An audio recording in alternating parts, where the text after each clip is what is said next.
एक जगह एक सुंदर सा गांव था। वहाँ गोपी नाम के एक गरीब ब्राह्मण अपनी माँ के साथ रहता था। नौजवान गोपी मेहनत ना करके यहाँ वहाँ भीख मांगता था। तो लोगों ने एक दिन सोचा कि उसे और भीख ना दे। सचमुच गोपी को उस दिन कुछ भी खाने को नहीं मिला। भूख के मारी गोपी जंगल की ओर चला गया। जंगल में उसे वहाँ एक सुंदर सी नदी दिखी। भूख के मारी गोपी नदी के अंदर जाके खाने की चीज़ों का नाम लेकर अपने हाथों से पानी पीने लगा। उस नदी में एक देवी रहती थी।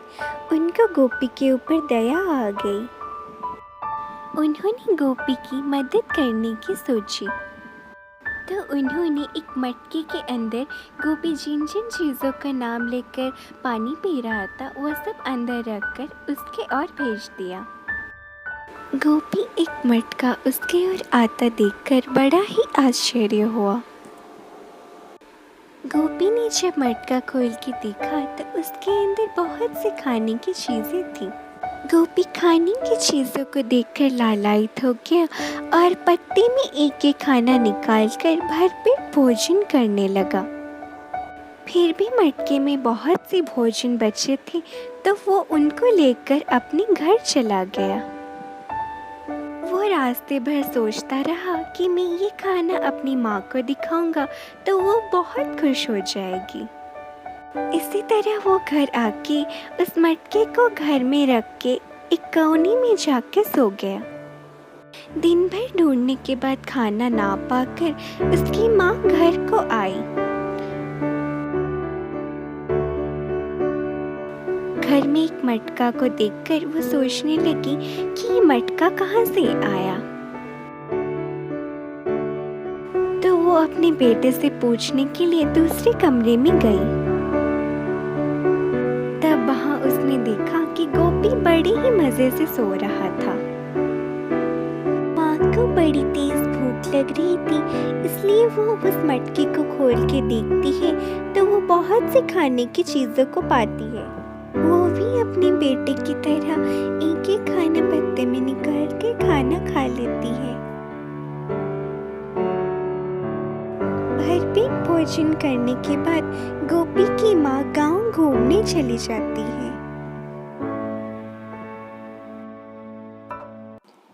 शाम को जब वो घर को आती है तब वो अपने बेटे से सारी बातें पूछने लग जाती है।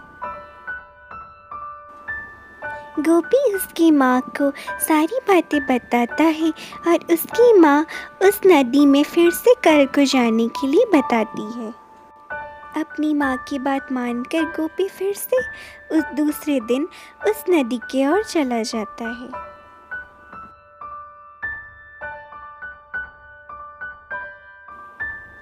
उस नदी के पास वो फिर से जाके उसके अंदर घुस के फिर से खाने की चीज़ों का नाम लेकर पानी पीने लग जाता है। तो वो दूर से देखता है कि और एक मटका उसके और तैरता हुआ आता है। गोपी खुशी खुशी सारा खाना खाकर बचा कुचा खाना उस मटके में डालकर अपनी माँ के लिए घर को ले जाता है।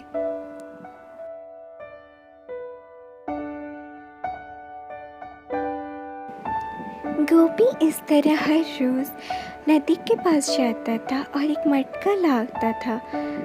माँ बेटे कोई काम ना करके इसी तरह खुशी खुशी रहने लगे थे। मेहनत ना करके मुफ्त का खाना उनकी आदत पड़ गई थी।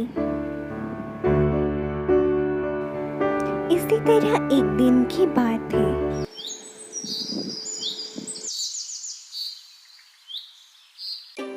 उस दिन भी गोपी एक और मटका लाने की आशा में नदी के अंदर जाके अपने हाथों से पानी पीकर खाने की चीज़ों का नाम लेने लगा था। इसी तरह हर रोज़ चलने के कारण देवी को गोपी के ऊपर बहुत गुस्सा आया। तो उन्होंने सोचा कि नहीं, अब तो गोपी को एक सबक देना ही पड़ेगा। इसी तरह देवी ने एक तरकीब सोची। देवी ने उस दिन एक अलग किस्म का मटका बनाया। वो उसमें दुनिया के सारे मार को अंदर करके वो मटका तैयार किए थे। मटका तैयार होने के बाद वो उसको गोपी के पास भेज दिए। गोपी हर रोज़ की तरह एक मटका उसके और आता देखकर बड़ा खुश हुआ और उस मटके को अपने हाथों से लेकर नदी के किनारे चला गया और वहाँ वो उस मटके को खोल कर रख दिया। उसे ये बिल्कुल भी पता नहीं था कि उस मटके में उस दिन खाना नहीं था। उसने जैसे ही उस मटके को खोला, उसके अंदर से बहुत से मार पड़ के उसको पीटने लगे और वो इधर उधर दौड़ता रहा। तो चालाकी से जब उसने मटके के ढक्कन बंद कर दिया तो धप से सारे मार बंद हो गए। वो मन ही मन अपनी माँ को गाली देने लगा क्योंकि उसके ही कारण वो वहाँ हर रोज़ आया करता था। तो वो अपनी माँ को सबक सिखाने उस मटके को अपनी माँ के लिए घर को ले गया। वो रास्ते भर सोचता रहा कि मैंने आज उसी के लिए ही इतनी मार खाई, तो उसे तो सबक मिलना ही चाहिए।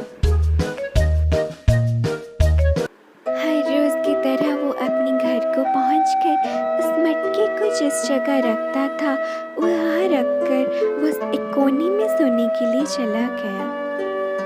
मार के कारण उस बेचारे के शरीर में बहुत पीड़ा हो रही थी, वो सो ही नहीं पा रहा था। कुछ देर बाद उसकी माँ घर को आई। हर रोज़ की तरह वो उस मटके को देखकर बहुत खुश हो गई, तो वो उसके पास चली गई। जैसे ही वो उस मटके को खोली, उसके अंदर से बहुत सारे मार निकल कर उसको पीटने लगे। वो बेचारी एक कुर्सी पर बैठ के अपने सर खुजाने लगी। मार से उसके सारे बदन पर बहुत पीड़ा हो रही थी। माँ और बेटे दोनों ने अपने सबक सीख लिए। उस दिन से उन दोनों ने आलसी ना बन के बहुत मेहनत करके अपने भोजन की आयोजन करने लगे थे।